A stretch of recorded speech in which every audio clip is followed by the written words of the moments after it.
Inside a German command bunker near Koblenz, the word that echoed through the frozen concrete was Unmöglich, impossible.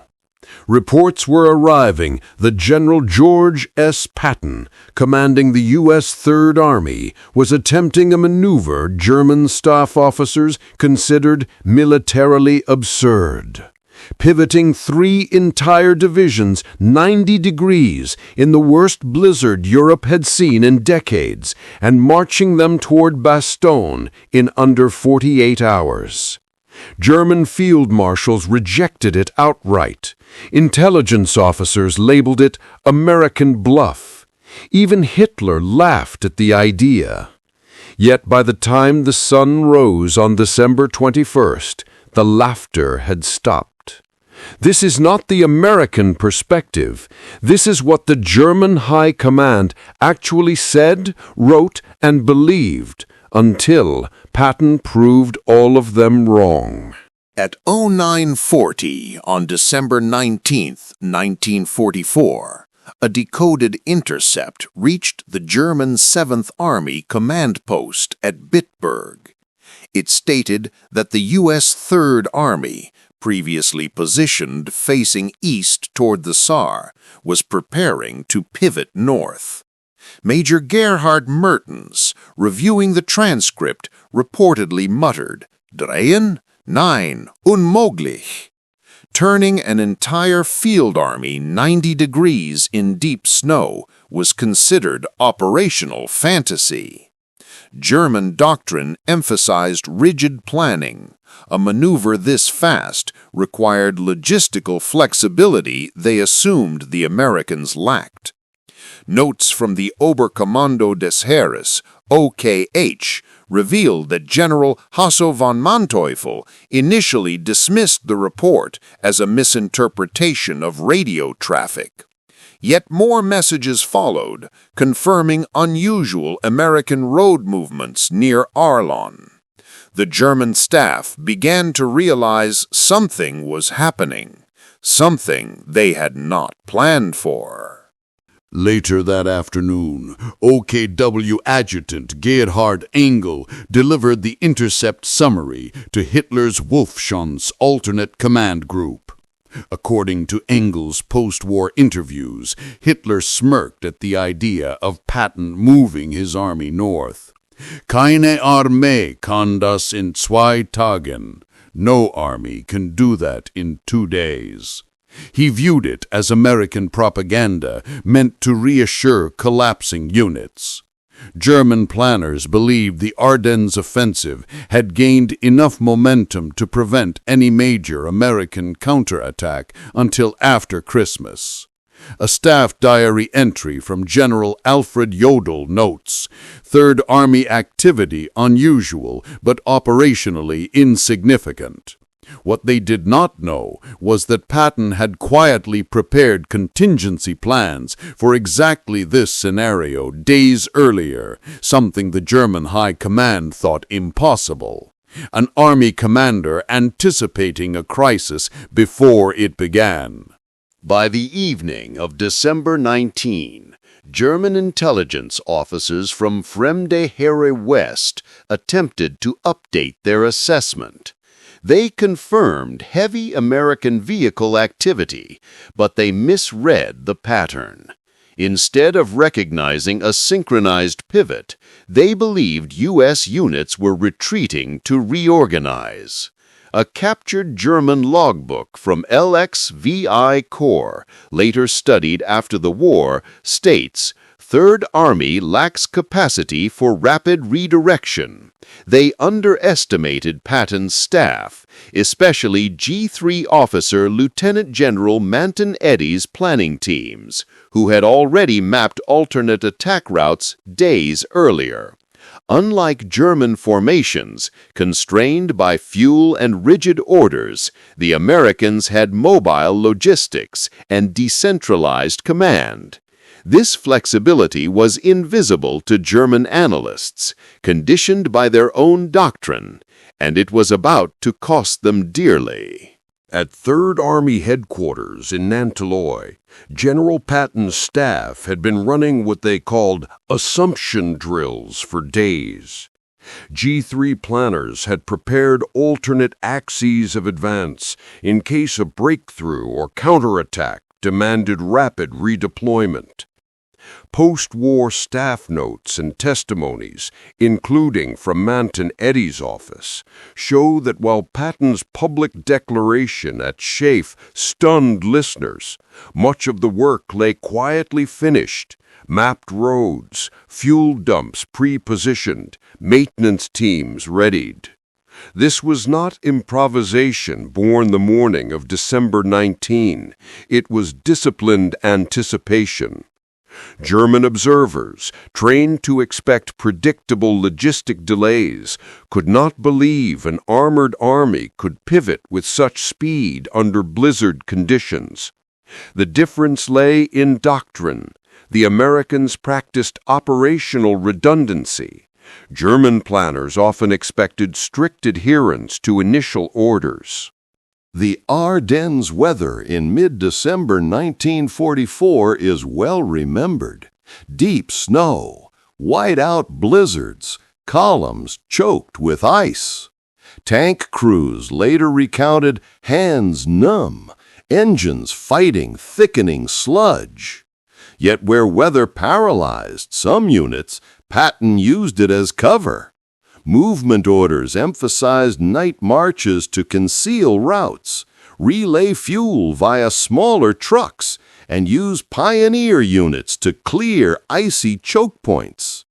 Eyewitness accounts from 4th Armored tankers describe making a hard left through whiteout and dense, snow-lined trees toward Bastogne.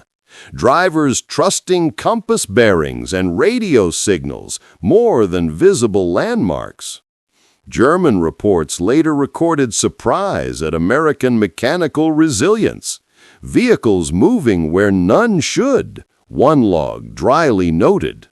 Between December 19 to 20, German headquarters shifted tone. Initial mocking notes, Americans bluffing, gave way to terse, worried entries. Field dispatches to the OKW mention unexpected traffic on roads thought impassable, and report combat reports from divisional reconnaissance of Allied armor moving toward Bastogne. Senior officers like General Heinrich Freiherr von Luttwitz later admitted in interrogation that the movement was a strategic surprise. Intercepts show frantic queries: which corps, what strength? Questions that could not be answered quickly. The German High Command's rigid timelines, built around the Ardennes timetable, had no margin for an American flank squeeze delivered with speed. Their miscalculation changed strategic calculus overnight.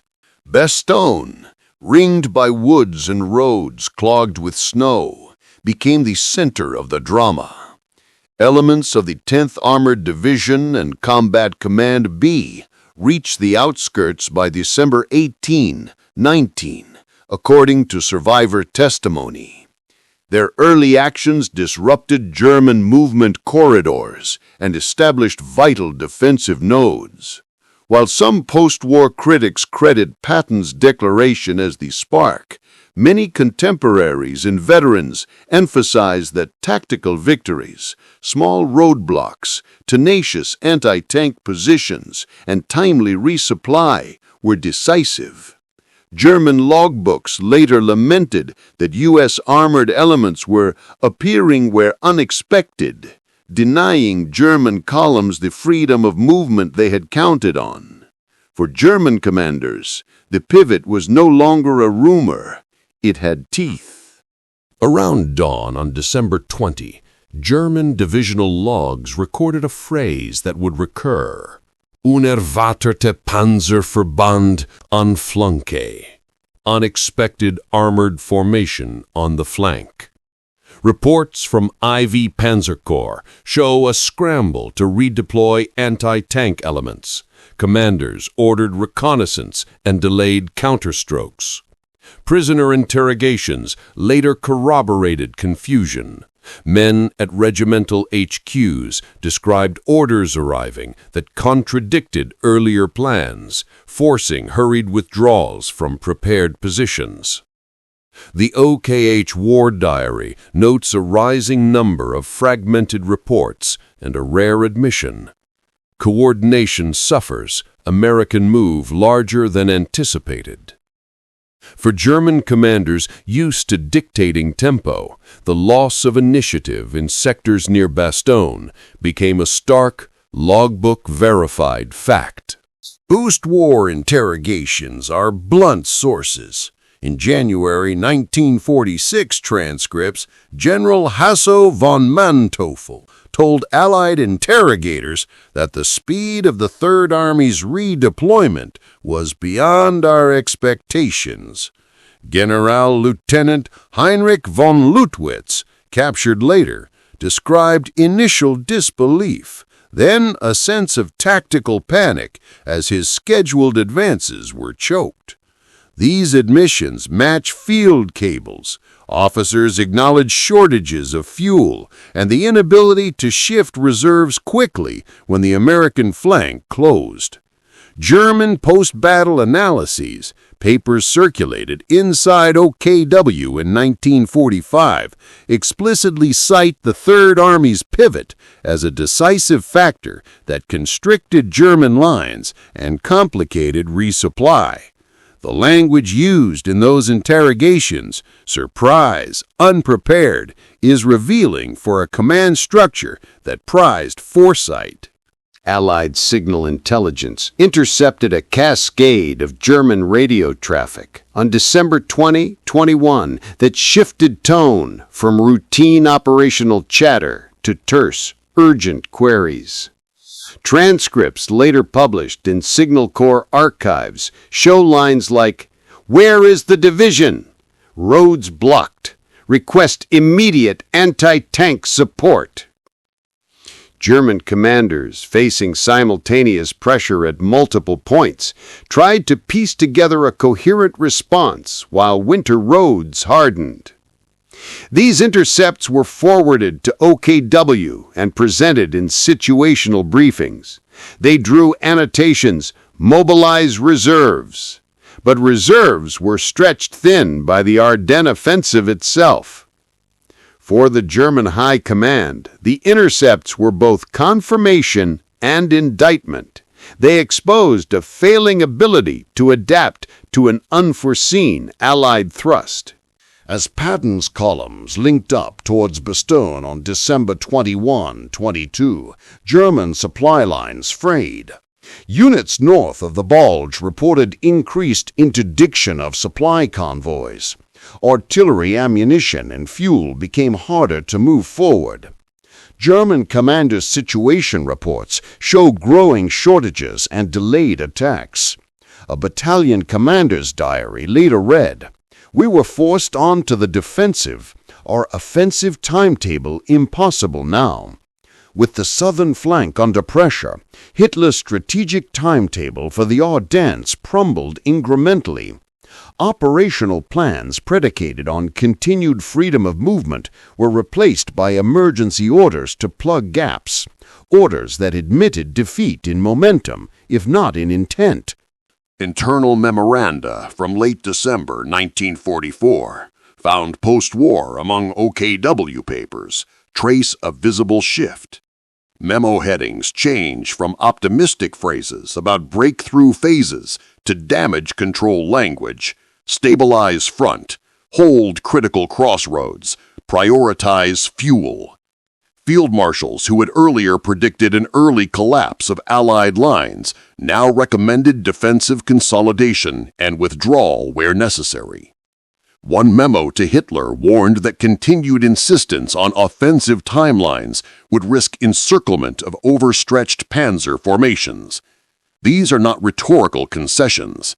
They are operational confessions, written in the stark administrative prose German commanders used even while the cold and snow closed in. By December 22, OKW situation reports show a terse new rhythm. Urgent directives to reroute fuel and counterattack where possible, tempered by frustration at reality. A German operations memo stamped that morning records Vorrat versagen, Angriff stockt, supplies failing, attack stalls. Field commanders repeatedly petitioned for armored reserves that simply did not exist in the required sectors. In interrogation, one corps chief later said the pivot forced us into reactive warfare, a phrase that reveals more than regret. It signals a doctrinal failure. For German planners who had calculated windows of advance measured in days, Patton's movement compressed time into hours. The High Command began to prioritize defense over offensive ambition, a tactical admission documented across command logs and war diaries. German messages intercepted and later archived reflect not only battlefield observations, but a growing respect for Allied leadership coordination. One decoded cable mused on Eisenhower's calm briefings and Patton's aggressive posture. Phrases tinted with grudging admiration and tactical concern. German staff officers noted that Allied command made rapid decisions and executed them with decentralized initiative, a contrast to the German reliance on centralized diktats. This was especially evident in the Third Army's use of pre-planned contingencies that German analysts had not expected. Post-war German analyses explicitly cite Allied command flexibility as a decisive asymmetry, and admission from strategists who prized disciplined hierarchy yet recognized the price of rigidity. German regimental after-action reports from December 23rd to 24th show the operational ripple effects. Units diverted to fight local delays, supply shortages eroding morale, and men questioning original timetables. One report laments that planned encirclements could not be completed because enemy armor blocked main routes. Soldiers' letters home, later recovered, describe watching American columns emerge as if from the white itself, a line echoed in German logs with bitter irony. For commanders, the strategic miscalculation was twofold: overextended advance without secured lines of supply, and underestimating an opponent willing and able to accept high logistical risk. Those confessions, written in the sober tone of official reports, trace the erosion of the offensive's initial promise. Christmas Eve, 1944, found German staff increasingly defensive. Strategic notes circulated that day stress holding critical crossroads rather than pursuing breakthroughs. A directive from a Panzer Corps commander ordered the redeployment of elements to stem Allied advances, a tacit admission that the initiative had passed. German air reconnaissance reported clogged roads and surprised anti-tank defenses established by arriving American elements. In private post-war reflections, several German officers conceded that Patton's maneuver had not only relieved pressure on Bastogne, but also forced a redirection of scarce mobile reserves. The offensive's calendar, once a measure of confidence, was now being rewritten under duress. After the Bulge, German post-battle evaluations were unflinching. Internal analyses circulated into 1945 identified the Third Army pivot as a principal cause of disrupted logistics and fractured timetables. Phrases like überraschend, surprising, and unerwartet recur in official after-action reviews. Interrogation transcripts and memoirs compiled later reinforce this view. Commanders repeatedly return to the theme of being surprised by the speed and audacity of the redeployment. These sober assessments do not flinch from responsibility. Rather, they document a professional judgment, a failure to anticipate an adversary who would transform adverse weather and logistical complexity into operational advantage. For the German High Command, the pivot was both a tactical blow and a lasting strategic lesson. Christmas Day found frontline German commanders recording a new reality. Field reports filed that morning moved beyond surprise toward a strategic reappraisal. Phrases like Vorstoßstock, advance stalls, and verteidigen erforderlich, defend required, become common. Officers who earlier wrote of imminent breakthroughs now catalogued lost opportunities, roads interdicted, fuel convoys halted, and units forced into local defensive fights. Interrogation notes from captured panzer officers later described a bleak morale shift. Men who believed in an imminent victory began to see the campaign as one of attrition.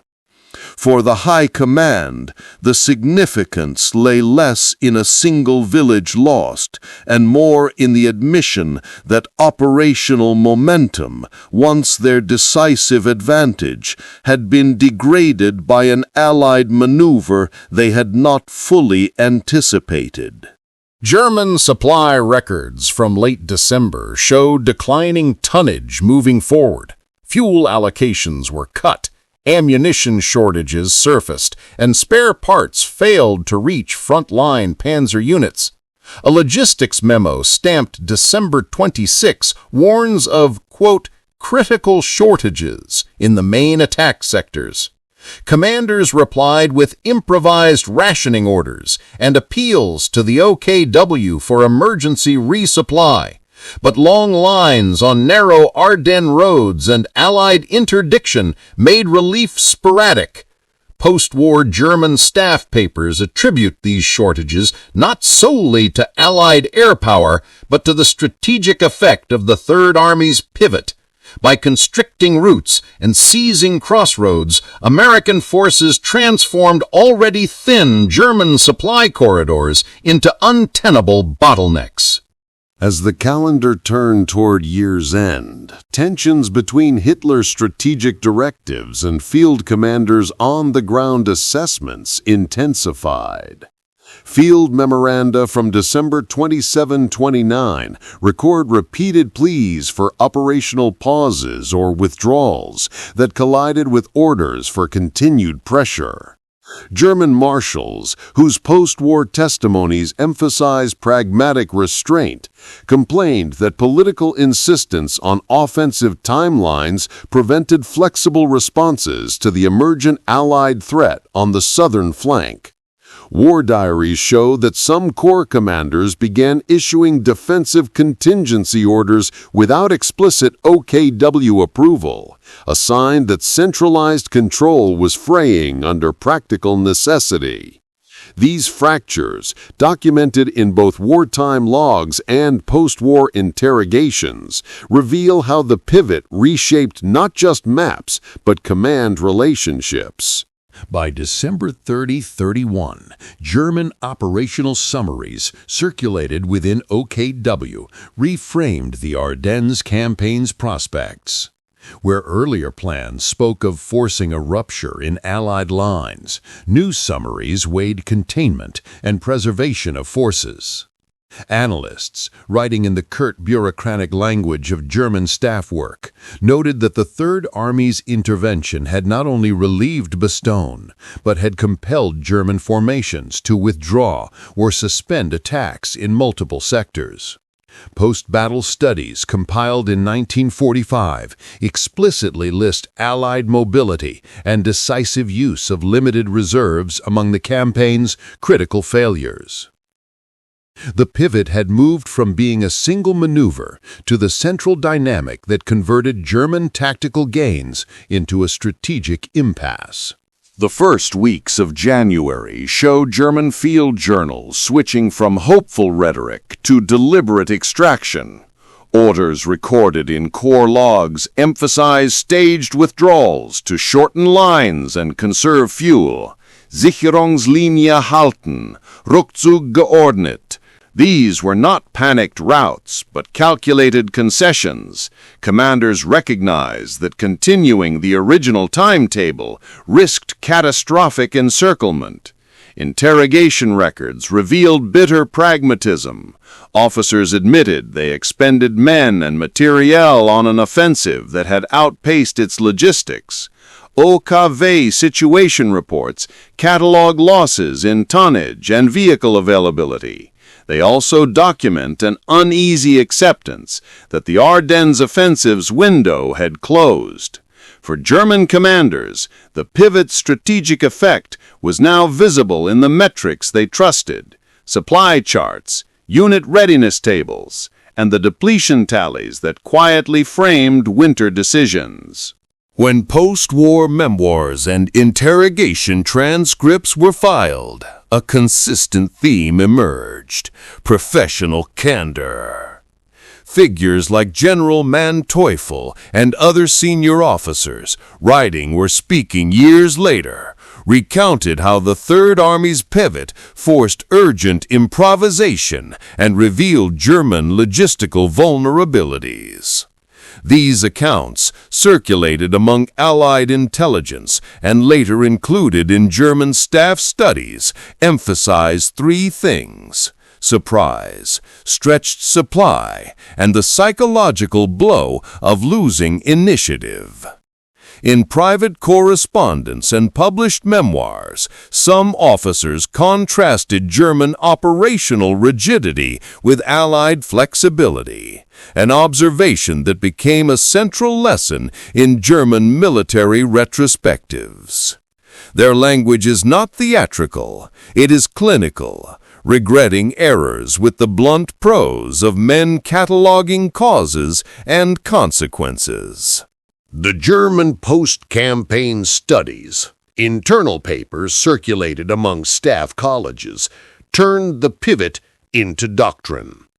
Analysts point to three hard lessons. Centralized decision-making slowed timely reactions. Logistics were the Achilles heel of operational daring. And underestimating an enemy's willingness to accept weather and supply risk can turn tactical success into strategic failure. These critiques are formal, not vindictive. They dissect how an ambitious offensive, measured in fragile windows, can be unraveled by a well-executed, rapid counter-maneuver. The language in these studies is precise, an anatomy of failure that would later inform post-war military thought in Germany and beyond. For commanders who prized planning, the admission that they had been surprised was also a professional rebuke. The final German judgment is ambivalent. Unmöglich gave way to the cooler phrase, operationally decisive. In official reviews, logs, and oral histories, German commanders acknowledged that Patton's pivot had altered the campaign's strategic balance. It relieved isolated garrisons, strangled supply corridors, and compelled a recalibration of offensive ambition into defensive preservation. Their records do not romanticize the moment. They record cause and effect in the language of staff work, intercepts, memos, tonnage tables, and unit readiness summaries. For the German High Command, the episode remained a professional lesson, adapt doctrine to account for an enemy that can turn adverse weather and audacity into operational advantage. The word they first used in disbelief, Unmöglich, ended as a simple, reluctant preface to a more factual assessment. We were surprised, and that surprise cost us dearly.